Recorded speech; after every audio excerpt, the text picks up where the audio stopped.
Olá, seja muito bem-vindo, seja muito bem-vinda ao podcast NT. Eu sou Natália Ramos e neste espaço eu trago ideias sobre autodesenvolvimento profissional e pessoal com base em livros, estudos científicos e notícias sobre esses temas. Vem comigo, vamos juntos trabalhar em nossa melhor versão possível. O tema de hoje é como superar as distorções cognitivas para ter um mental mais forte. Oi, pessoal! Tudo bem com vocês? Muito bem, que alegria estar aqui com uma proposta ousada, hein? Chegamos no episódio 12 e nessa primeira temporada nós vamos até o episódio 15, depois a gente faz um intervalinho e continua com o nosso podcast NT. Muito bem, a proposta de hoje é fazer um verdadeiro detox mental. Isso mesmo, hoje nós vamos falar sobre distorções cognitivas. Vocês já estão por dentro desse assunto? Já ouviram falar? Porque hoje nós vamos explorar, meus amores, o poder da nossa identidade. Olha aqui ela novamente, das crenças limitantes e dos remédios que nós podemos aplicar nessas situações, principalmente das crenças limitantes, né? Meu nome é Natália Ramos, atenção, eu não sou psicóloga, mas eu trabalho com criação de hábitos, desenvolvimento de rotina, alta performance, comportamento, liderança e gestão de pessoas e modelagem mental. Então, entenda um pouquinho sobre o assunto e nós vamos então hoje falar sobre como a gente pode tornar a nossa mente mais forte e mais resiliente. Então, pega papel e caneta, prepare-se para dicas práticas e insights poderosos. Vamos lá então! Bom, e para nós iniciarmos esse papo, eu acho que o importante primeiro é a gente entender o que são essas tais distorções cognitivas. E elas são, na verdade, nada mais, nada menos do que formas de pensar, formas, a sua modelagem mental.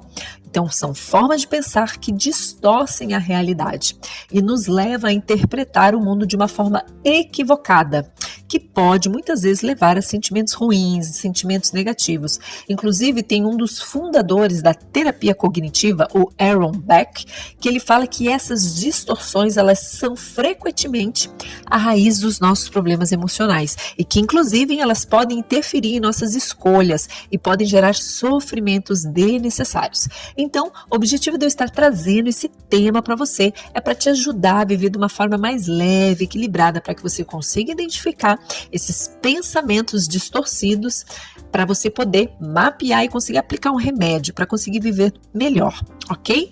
E quando a gente fala sobre a importância e a qualidade do pensamento da nossa mente, reflete um pouquinho, faz uma pausa e tenta verificar como pensamentos que você tem, às vezes negativo, acabam gerando emoções ruins em você. E, inclusive, eles podem interferir na forma como você age e como você toma decisões.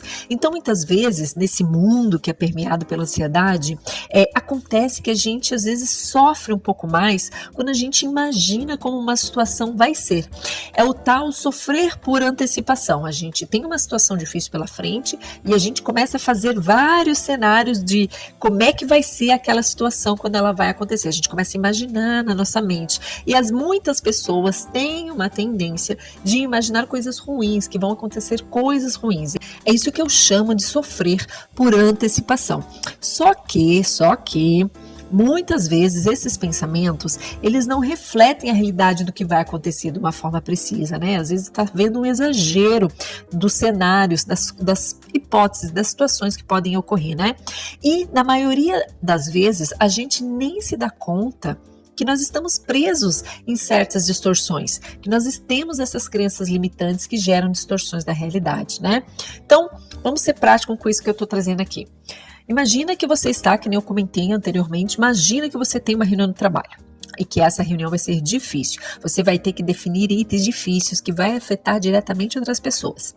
E daí a sua mente começa a imaginar cenários negativos e pensar coisas do tipo: eu vou tomar tal decisão, eu vou estragar tudo. Se eu tomar esse outro caminho, as pessoas vão ter ainda mais raiva de mim. Ou ainda, se eu tomar esta decisão aqui, será que eu realmente vou ter, as pessoas vão me achar competente? As pessoas vão gostar mais de mim? Então, esses tipos de pensamento, eles vão criando uma realidade que pode ser distorcida e o que acaba muitas vezes aumentando a sua ansiedade e a sua insegurança. Porque se o que você está pensando, se não for totalmente verdadeiro, né? Muitas vezes a gente tem alguns gatilhos, por exemplo, eu também de pensar coisas do tipo, eu não sou perfeito, eu não sou um fracasso. Às vezes a gente entra num modelo de pensamento que a gente é 880, né? Que é uma uma generalização excessiva, né? Eu falhei uma vez, então eu sempre vou falhar. Então, nesse exemplo prático, às vezes o que eu quis trazer aqui para vocês é que nós temos a tendência a uma imaginação muito fértil e às vezes a gente abre lacunas dentro da nossa mente onde a gente vai para um lado negativo e vai entrando num buraco cada vez maior. Inclusive, nós já fizemos a resenha do livro Hábitos Atômicos, além de outros livros de desenvolvimento pessoal e profissional, que fala sobre o poder da mente. Então, já é sabido que a mente ela é um lugar poderoso para nós, né? A gente falou muito sobre identidade e modelagem mental em Hábitos Atômicos. Então é importante a gente ter clareza de que se você pode controlar a sua mente, você vai conseguir controlar boa parte da sua vida, boa parte da forma como você caminha pelo mundo, como você se relaciona com as demais pessoas e também sobre as decisões que você toma. Muito bem. Eu estou trazendo esse assunto porque essas distorções, elas podem afetar inclusive a nossa autoestima, relacionamentos e até a nossa saúde física.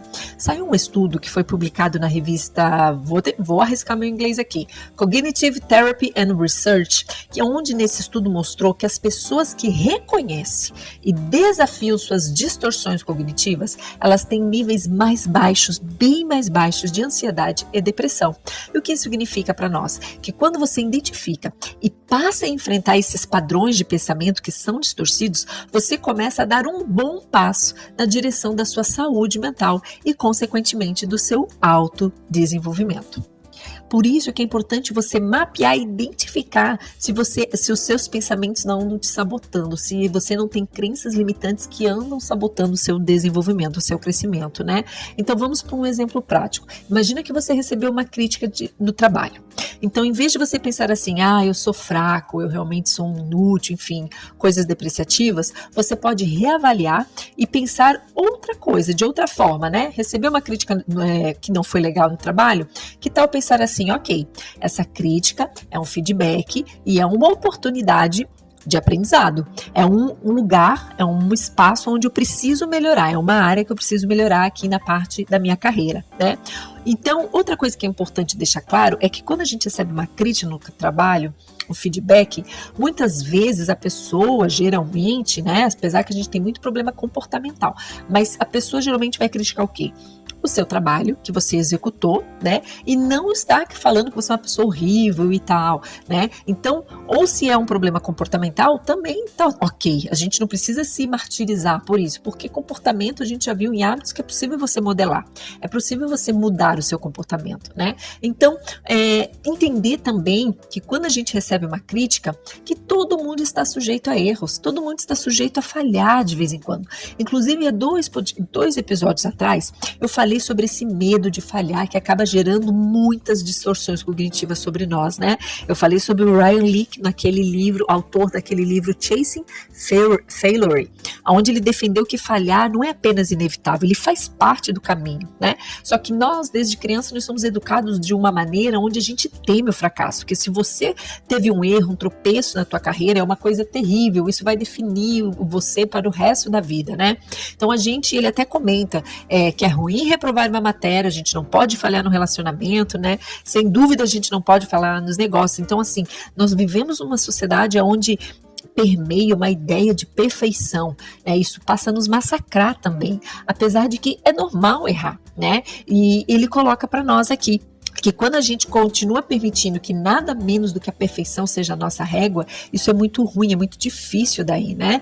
Mas ele fala para nós, olha, lembrem, o fracasso é um acontecimento, ele não é uma roupa. Então não vista essa roupa, né? A gente tem que mudar a nossa percepção sobre tropeço, sobre falhar. Nós somos um ser em construção, tá tudo bem. E quando eu falo que tá tudo bem, vou fazer um parênteses aqui. Não quer dizer que eu vou ficar feliz, que eu vou me acomodar com o erro. Não, quer dizer que eu não vou cair num buraco profundo com ele, eu vou pegar esse erro, eu vou internalizar e a partir daquilo ali eu vou ver que eu posso melhorar.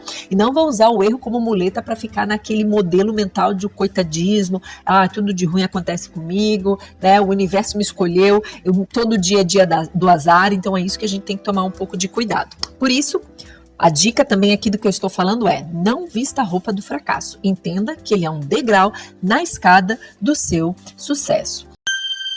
Então, de tudo que estamos falando aqui, é importante entender que quando os pensamentos estão distorcidos, geralmente, automaticamente, as nossas emoções também estão. Então, isso é uma chave importante para entender as distorções cognitivas. Muito bem, fizemos essa explicação breve aqui. Como é que a gente pode construir uma mente mais forte? Veja bem, existe um processo na psicologia que se chama metacognição. Se eu não estou enganada, é assim que se chama, tá?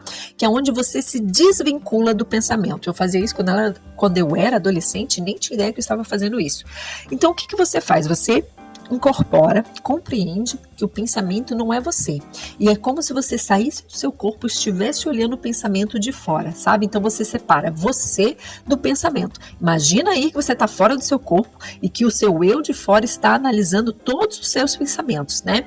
Eu faço muito isso, como eu disse. Então isso é muito importante, porque daí quando você sai fora e está analisando os seus pensamentos, você começa a identificar quais são aqueles pensamentos, quais são os pensamentos ruins, quais são os pensamentos que não estão legais, que estão distorcendo a forma como você se enxerga, tá? Principalmente quando nós vamos enfrentar situações que nos dão muito medo. E há pessoas que conseguem fazer esse exercício, de olhar de fora e identificar quais são as crenças limitantes, quais são os gatilhos, quais são os pensamentos distorcidos, pensamentos ruins, tá? Mas tem pessoas que não conseguem. E quanto a isso, gente, não tem problema nenhum. Cada pessoa está em seu próprio degrau de evolução e entendimento. E tá tudo certo. Então, com os exemplos que eu vou dar, você vai poder perceber quais distorções cognitivas em você são mais fortes e quais estão atrapalhando o seu crescimento. E que nem eu disse, se você não conseguir identificar, não se preocupa. Procure uma ajuda de um terapeuta especializado, que tem muitas pessoas que já estão trabalhando nessa área de modelagem mental e comportamental. Então isso é muito importante também, a gente procurar ajuda quando a gente percebe que a nossa modelagem mental está atrapalhando o nosso viver, nossa qualidade de vida. Então um passo importante é, identifica e desafia esse pensamento. Ok, estou pensando isso aqui sobre mim, mas será que realmente isso é verdade? Será que eu sou realmente essa pessoa? Será que realmente eu sou tão ruim assim? Será que eu sou uma fracassada? Será que eu sou uma pessoa que realmente não consegue mudar? Então é muito importante você praticar este desafio. Quando você está fazendo isso, você está dando um passo na direção do seu desenvolvimento. Inclusive, um dos pensamentos mais conhecidos é aquele tal do 880, né? Conhecido também como tudo ou nada. Muitas pessoas são assim. Não existe o meio termo para elas não aceitam o meio termo. Então a pessoa ou é fracassada ou ela é uma pessoa de sucesso. Imaginem eu que dou palestras, imagina se na palestra, uma palestra tem 1 hora e de repente em algum momento ali eu errei alguma coisa. Para muitas pessoas aqui a tendência é achar depois, quando for avaliar, que a palestra foi horrível. Eu fiz aquele erro na palestra e daí isso prejudicou todo o desenvolvimento. Mas eu vou contar para vocês, eu não penso assim, eu penso, poxa, eu dei aquela tropeçada ali, eu preciso treinar e melhorar esse ponto para que isso não aconteça mais, tá vendo? Modelagem mental, né? Então a gente tem que treinar isso também, não achar que tudo está perdido e também não achar que não há espaço para erro, né? Um erro não anula todo o resto que foi feito certo. E eu falo isso por experiência própria, porque eu sempre fui muito perfeccionista. E perfeccionismo também é fonte de sofrimento, né? E, infelizmente, nem tudo na vida é perfeito. Tem muitas coisas que a gente não controla. Por isso que volta e meia eu falo do esporte. O esporte me ajudou muito, principalmente o tênis, né? No nível de alta performance. Porque no tênis você comete erros. Eles vão acontecer. E você precisa se perdoar muito rápido. Senão, quando você vê, você não perdeu um ponto. Você perdeu 2, 3, 4, 5, né? Então, você vai ter novas chances para dar a volta por cima se você souber se perdoar. Então, o esporte, para mim, nesse aspecto, ele é uma escola fantástica. Outra dica que eu quero dar também sobre a reestruturação cognitiva, que é muito importante. Quando você tem muitos pensamentos negativos, é importante você tentar substituir esses pensamentos por pensamentos mais equilibrados, realistas e, quem sabe, até positivos. Então, ao invés, por exemplo, de falar, eu nunca vou conseguir, isso foi um erro, acabou, tente trocar por isso aconteceu, mas eu estou aprendendo, estou me melhorando a cada dia. Ou se um erro aconteceu, tente trocar. Isto foi um erro, acabou. Tente trocar esta frase por isso foi um tropeço, isso não define quem eu sou ou as minhas capacidades. Pessoal, as palavras têm poder, então é importante a gente prestar atenção na nossa qualidade dos pensamentos. Então, se você tem um pensamento que é recorrente, está difícil você gravar um contrapensamento, algo positivo para contrapor o pensamento negativo, recorre ao post-it. Eu costumo dizer que eu sou a mulher do post-it. Pega o post-it, cola na tua casa, em lugares que você passa muito, e coloca ali as frases positivas que você precisa dizer. Isso é um baita reforço cognitivo, isso é bem bacana e ajuda muito, tá? Porque toda vez que você, às vezes, se você não está percebendo que está tendo esses pensamentos destrutivos, toda vez que você passar no post-it, ele vai te lembrar. Ele vai te lembrar o quê? Opa, tem que prestar atenção aqui no meu pensamento, olha o eu saindo do corpo, eu tenho que prestar atenção, e quando esse pensamento vem na minha cabeça, eu tenho que pensar o quê? Lembra da frase que você escreveu no post-it. Isso ajuda, tá? Outra coisa que está muito em alta e que ajuda é o mindfulness, ou a meditação. Eu pratico meditação há muitos anos, né? E essas práticas, elas ajudam a gente a aumentar a consciência dos nossos pensamentos, poder do foco, né? E, inclusive, vou trazer outro estudo aqui para vocês. Um estudo da Harvard mostrou que a meditação pode mudar, inclusive, a estrutura do cérebro, aumentando a resiliência, que é tão importante para a gente fazer esse trabalho em cima dessas distorções cognitivas. Então, para finalizar, o importante para a gente entender aqui é que na medida que você for enfrentando esses pensamentos, eles começam a perder força. Lembra, é uma criação de hábitos aqui também. Então, à medida que você vai enfrentando, eles começam a perder força e, consequentemente, a sua visão de mundo e também a sua visão sobre você se alarga, vai se expandindo. Então, eu espero de coração que esse assunto de hoje tenha te ajudado e eu desejo que, caso você identifique e esteja sofrendo de distorções cognitivas, que você seja mais generoso com você e que desenvolva uma relação mais saudável com a sua mente. E lembre-se, não conseguindo sair disso sozinho, procure ajuda, que não há mal nenhum em pedir ajuda. Te encontro no próximo episódio. Até a próxima!